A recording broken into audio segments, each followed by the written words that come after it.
This is my first time doing this for our family. Frank from Family Life. Hit the subscribe button, give me a thumbs up, and laugh along with the mistakes that we're about to make. The first mistake I made, well, we won't talk about that. So anyways, we've got...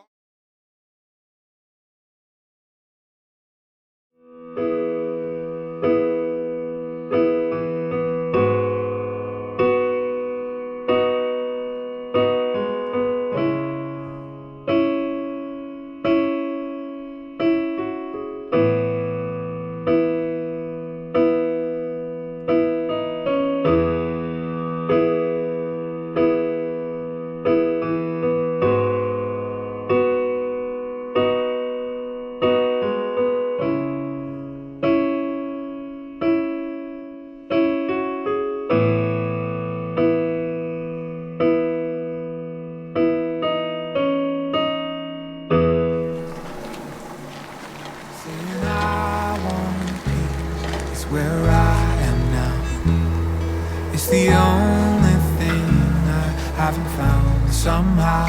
So you just take it from there and slowly dump it in there. It just stopped boiling, so pour it slow. I'm gonna rest on the edge here and just gonna tilt it.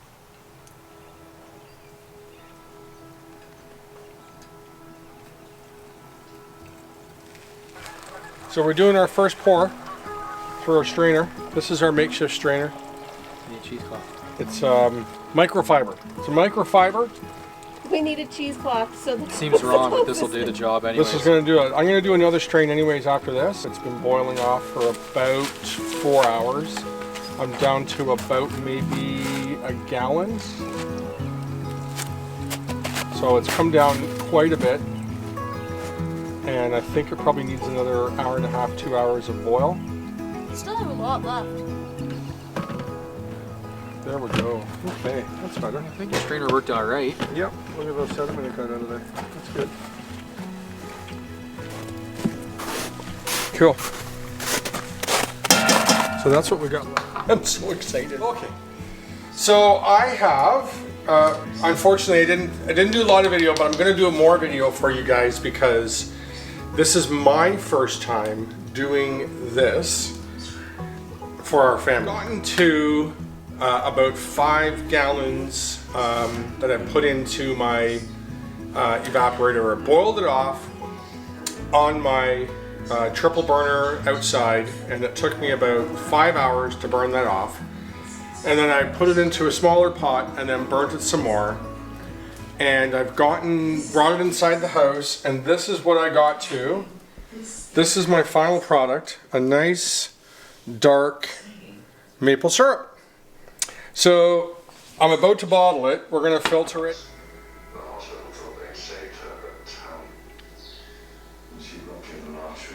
Okay. We made 2 bottles. Awesome. Cheers. This is our first maple syrup ever, and it is awesome. Oh, that's a lot of syrup in your mouth. That is all maple syrup. All of it. That's what came out of those pails today.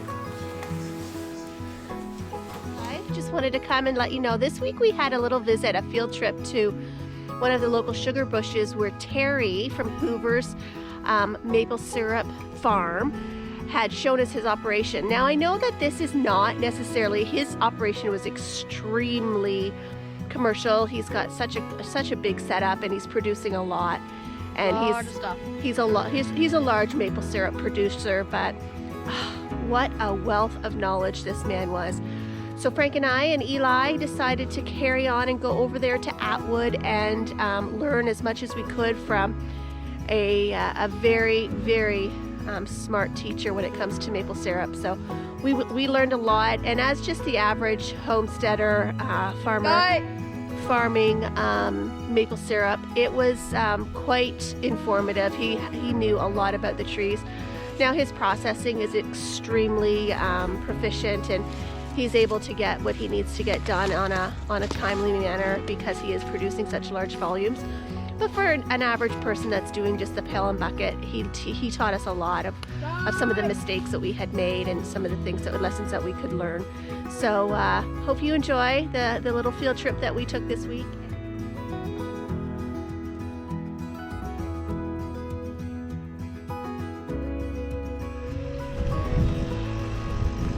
So we are here at Atwood maple syrup, Hoovers maple syrup production, learning what we can. Learned a lot. Now we get to taste the sweet stuff that they have coming out of all those trees. I have to go get my water.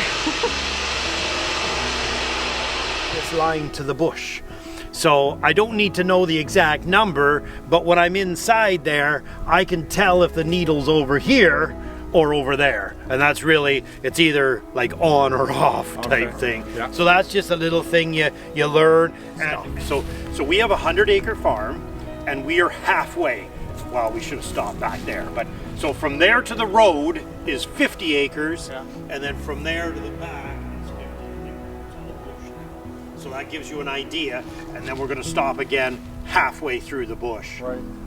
I started the back and work forward, but I'll stop here. It's a 2-inch pipe coming underground, Yeah. and then a 1-inch pipe comes up, and they call them stand pipes. I don't know why, so that's a stand pipe. So the sap, it comes down a main line, goes down the stand pipe, into the pipe, up to the camp. You only want them to be 100 feet long, so you put a main line, I buy an extra money back there. There you can see the sap running. Right. And that's what you want to see. If it's zipping fast, that means there's an air leak somewhere, like a squirrel chew or a branch has come down. So then you want to go and fix it. Right. Right. And you leave these uncorked just for airflow right now, or is that? No, like that's the tap is up here. Yeah. See what I mean? But is this an open end? Nope, nope. Okay. It's sealed. So then this tap will come out and it will stick in there, and then that'll be a sealed loop when we're done. Yeah. So when we're done, they still call it flushing the lines because you used to flush it with air and water. Yeah. Well, now it's vacuuming really. Yeah. So we'll come along, we'll pull that out, and you'll hear, and you'll pull it out, and it's kind of cool. When you pull this out, in about 1.5 seconds, the old sap will have already gone to the next tree. Right. You'll see it zip along. Okay. And then we have a backpack with a little gun, and it puts in 15 milliliters of isopropyl alcohol. Yeah. And so you'll put the squirt in and cork it. Yeah. Then you walk to the next one, put the squirt in and cork it. So when you pull it out, you see the old sap go. Yeah. Then you put the squirt in and cork it, and then so all the old crap and everything goes downhill into the main line and up to the camp. Right.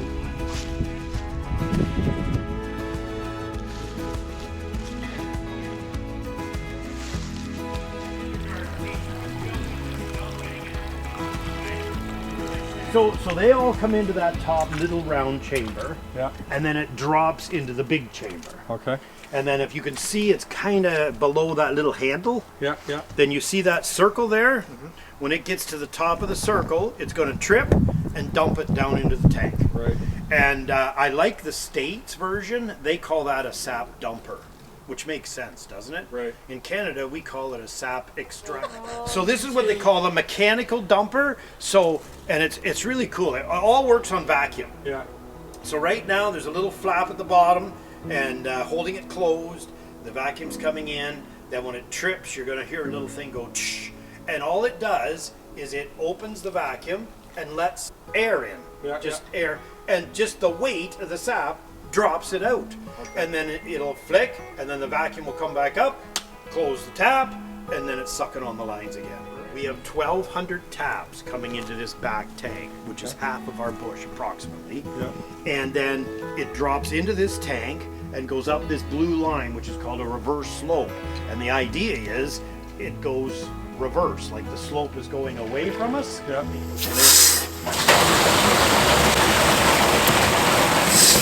Clicks. And then, yeah, all of this runs on vacuum. There's no Yeah. hydro back here at all. Okay. So, so here we go. If there's no sunshine, but watch this blue line, you'll see some air bubbles. By the way, that's a bad sign for syrup producer. When the flies come, you're usually in your last week of syrup production. Oh, so is that when what you see the flies, yeah. Wow. So there it is. So then that white pipe sucks it all up and it sends it to the house? Up to the vacuum booster. We'll see that on the way up now. So, see, that's the other thing. Like, there's little things to look for in a bush, and it is so amazing. It just fascinates me. Because a bush, for lack of better words, is a living organism. Yeah. Like, it has its own bioatmosphere, it has its own, and the bush hasn't really woke up yet. Yeah. There's not the greening and the growing, and so that's why I'm predicting we have another couple of runs yet. Then when there's about a week left, then the flies and the moths will come in your buckets. So you see as much So I noticed that you've got nothing tapped on this side. Very observant. Why is that? It's too much swamp? Yeah, exactly. There's a big horseshoe here. Now, there's a bunch of soft maples. We could tap them. Yeah. Remember I told you the buds come out, we got us quit? Yeah. Well, the soft maple buds come out 2 weeks earlier. Okay. So you'd that yellow birch help hard maples. They're just like symbiotic. And is that a yellow birch Yeah. behind it? Yeah. Okay, Yeah. gotcha. And everybody thinks birch is white. Well, white birch are, Right. you know, but yellow birch are yellow. A few yellow. I've got a lot of white. Can yeah. you tap a birch? That's another story, but Okay, yes, okay. yes, but birch are 80 to 1, whereas hard maple is 40 to 1. Yeah. And they make birch syrup, but it's black as black and it's strong. Yeah. Is it? But see, in Alaska, that's all they have is That's all birch. they Yeah. have. And apparently it's a great rub for meats. Okay. Because but you wouldn't want it straight. Right. But yeah, so I got lost. Oh, so in the garden, you're supposed to plant like tomatoes with cabbages, say, because they work together. Yeah, well, it's the same with your yellow birch and hard maple. So some people think, oh, I have a maple bush, so they go in and they cut everything out except maple. Yeah. Well, no, you want a biodiversity. Right. You want Right. green hoses, which is actually this purple hose going above our heads. Right. So that's what they call a dry line. It's just bringing vacuum back, sucking air. Then line 5 is right here. You can see a little bit of sap running in it. It goes into the booster. It goes down underground. That's the 2-inch pipe that goes underground all the way up. Okay. Whereas that's another standpipe over there with line 4. So it's a little confusing, but they go down a standpipe. But this vacuum booster, the idea is it sucks air out of the top and liquid out of the bottom. Okay. So then when it comes in, because see, the tree produces gas and liquid, so the gas has to go somewhere too. So that just separates it. That's why they call it a booster. That's all. Yeah. And so the back half comes up to here and goes down and under, whereas the front half, they come and go down their standpipes and underground. And it breaks your heart when you got to cut out a maple. But every now and again there will be a reason. And Utapella canker is the biggest one, and I nickname it like a cobra snake. So I'll show you, because we have a bunch of it in here, and it's a cancer. So if you can cut it out, you want to take it out first. And it produces something. You never see this when you're looking for it. There, maple tree. Yeah. Yeah. Up there 20 feet. See how it's flat? Yeah. All right, then keep coming. Keep coming.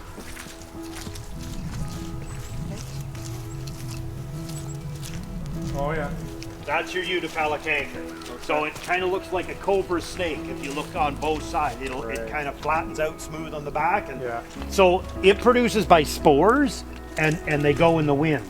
It's a cancer. It's a terminal disease.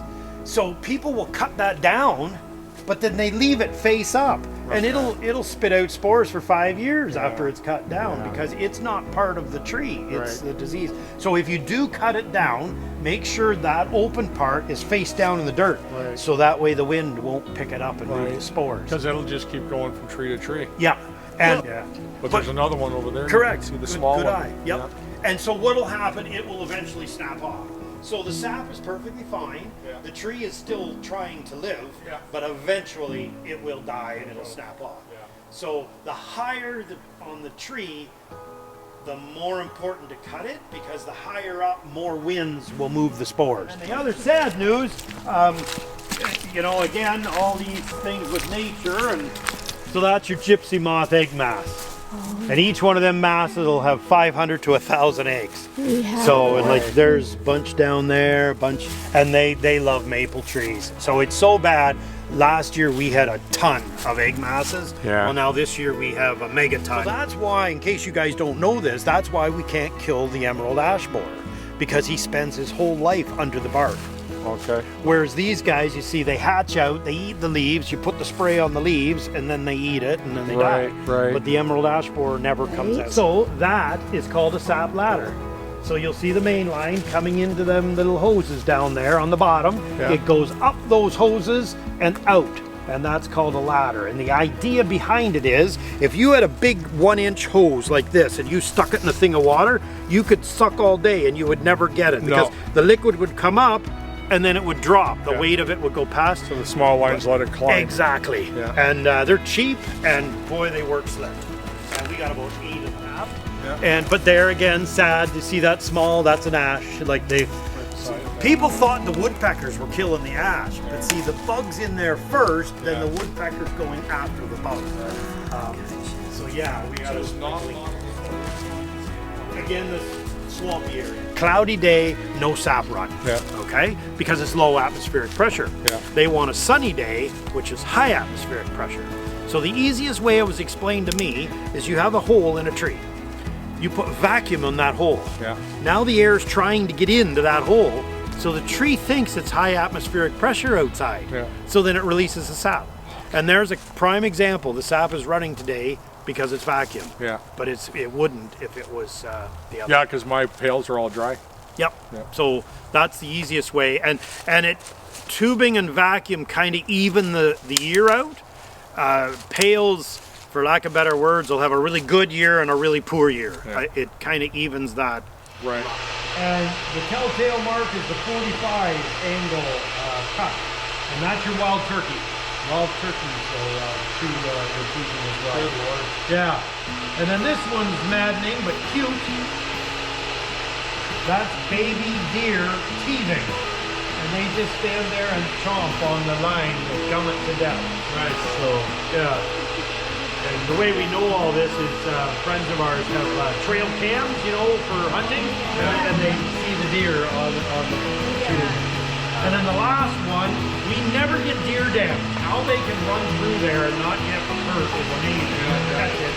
But this is if they're being chased by a coyote, they don't have time to adjust, and they get hooked and stretch it to a break. So the wall, the little pipe is from around the house, and the big pipe's coming from the bush.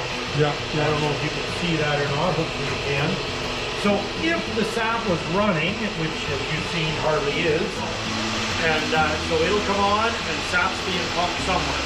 Now today I have it going in here, tanks 1 through 4, you'll see it inside. That would be going on every 3 to 4 minutes. But it's not coming today. Yeah. And these are my 2 tanks you see on the side. So that's the J tank.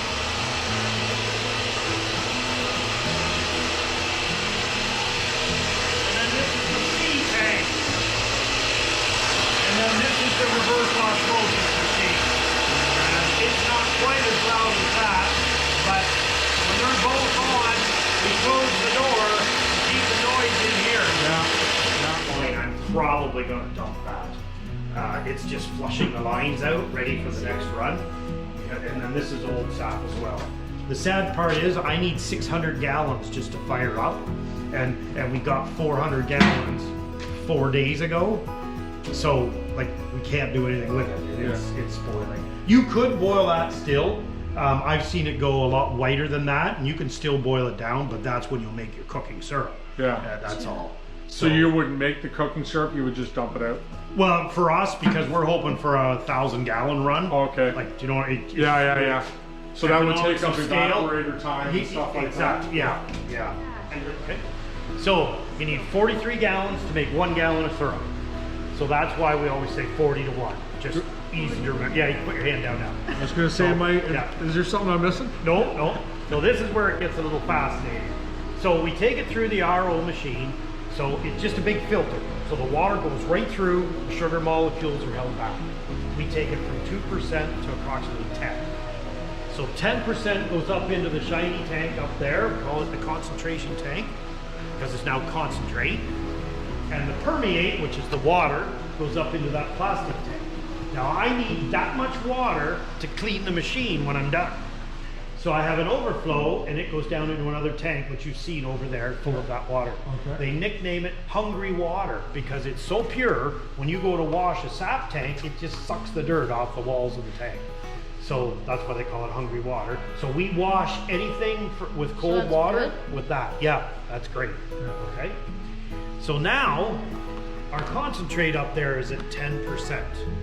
Now we do our 86 but again. Don't touch. Very. Now we need 8.6 gallons to make a gallon of syrup. Right. So we're boiling way less. Oh yeah. Yeah. So it's like a mini evaporator really back there. That RO system. Yeah. And it's kind of fascinating because it's running away and there'll only be a little bit of concentrate up there. But yet I'll look over here and all of a foot of water. Yeah. And it's like that water has come out of the sap. So that 1,000 gallons that you'll bring in, you'll separate that before you can start firing wood up. Correct. So that's why, again, using the 1,000 gallons, so it's 1/3, 2/3. Yeah. So that 1,000 gallons is now turned into 300. Yeah. Okay? Yeah. And then this boils at 150 gallons an hour. So that's only 2.5 hours of boiling. Yeah. So that's why we basically got to wait for 1,000 gallons. So where is all your filtration after that? So once it comes from there, every time it runs from tank to tank to tank, you filter it? No, it's filtered going into the RO. Oh, okay. So it doesn't matter which tank I have. I should have shown you the line there. There's two big filters on the front. Okay. So it's Oh, no, all- I did see those actually. Okay, yeah. so it's all filtered in the RO. Okay. Then it goes up there and there. Yeah. And watch, it stops here. So the cold concentrate goes through a series of pipes Yeah. and is heated up by the steam.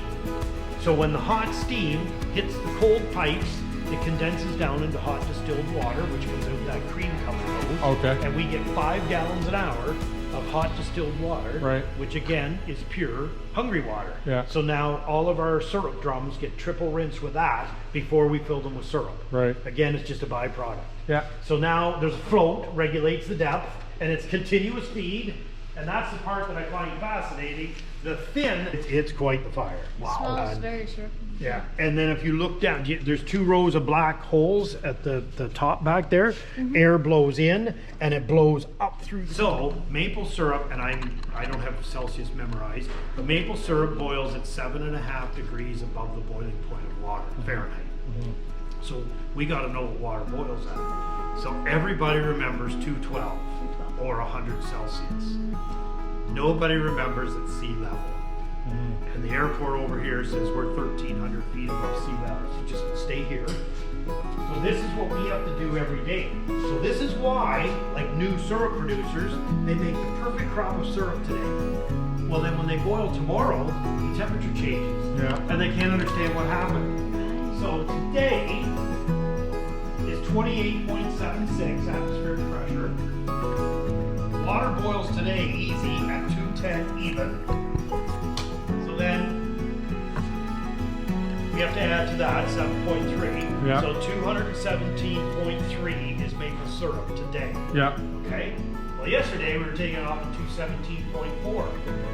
So you see, if you had everything set the same, you'd be overboiling. Yeah. You'd be that 0.4 over. And you would burn it or? Well, no, just overboil, and then you get crystallization at the Okay. bottom. Yeah. Okay?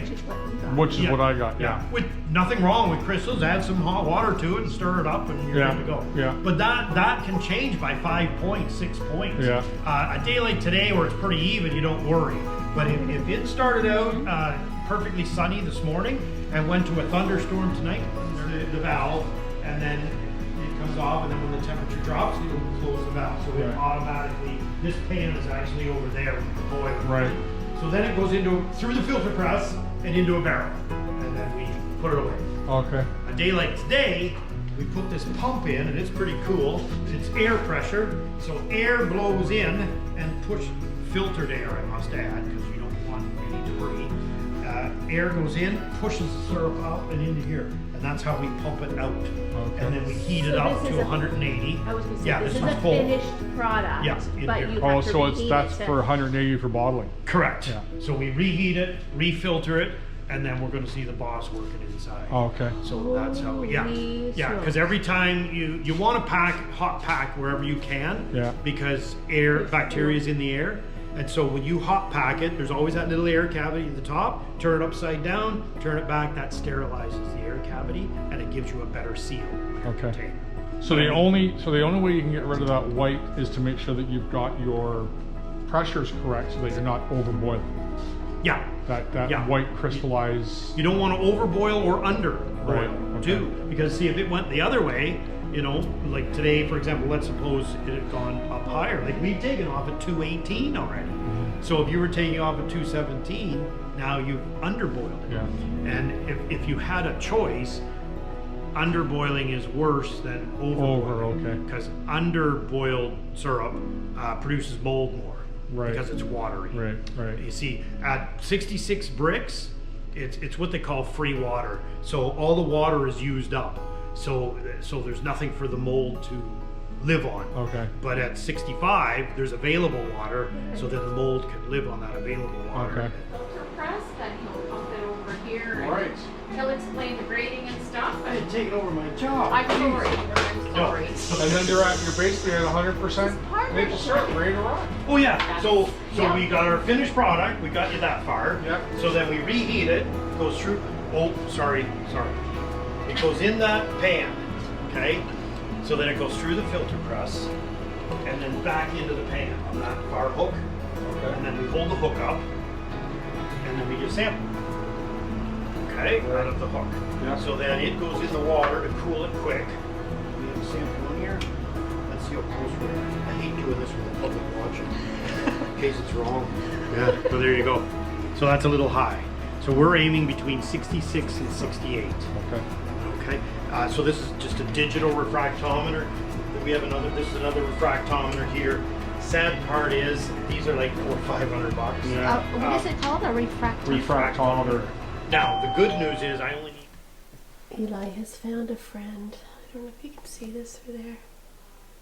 It's a little kitty cat, a stray. Kind of wandered onto their property yesterday. He's in love. Mama, can we take it? Now we can hello. Hello. Oh, yes, you're a friendly one. Oh, yes. Oh, I could just take home. Hello. I just want to show you guys this. So plastic. This here's the tap right here. Yeah. So this gets corked and seals the system. Okay. Yeah. So no matter what we do, that tap is dirty. Yeah. So now next year we buy. The tap is 50 cents, 50. This is 15.15. Oh boy. So we buy that new every year. Right. And the new plastic goes in the tree. Right. The old plastic goes into it. So for a bacteria molecule, that's 1,000-mile travel. Right. And so that keeps your system healthy and cleaner. See, we're working against bacteria. You know, when you cut yourself, right, Yeah, you heal it off. Same with a tree. The bacteria in the air will heal the hole quicker. Yeah. So that's why we want to be sealed and no bacteria. Right. So we put them in it. But the longer the sap is exposed to oxygen, the darker your syrup's going to be. Gotcha. But your bucket will always be darker than your tubing because it sits in the bucket all day exposed to oxygen. Gotcha. Then you boil it, whereas this doesn't see the oxygen till it goes in the tank. At the other. So it's like there's nothing wrong with it. It's just different. Yeah. You know, it's still 66% sugar. It's still all the nutrients.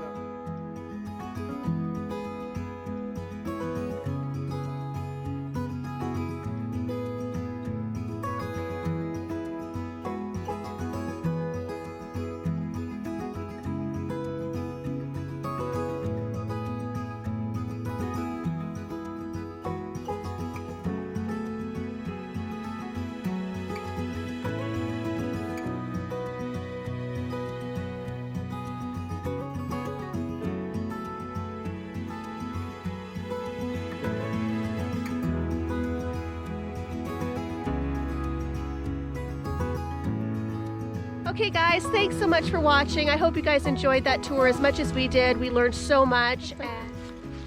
Don't forget to subscribe, hit the post notification bell, leave a comment down below and make sure to smash that like button. We got pollution everywhere.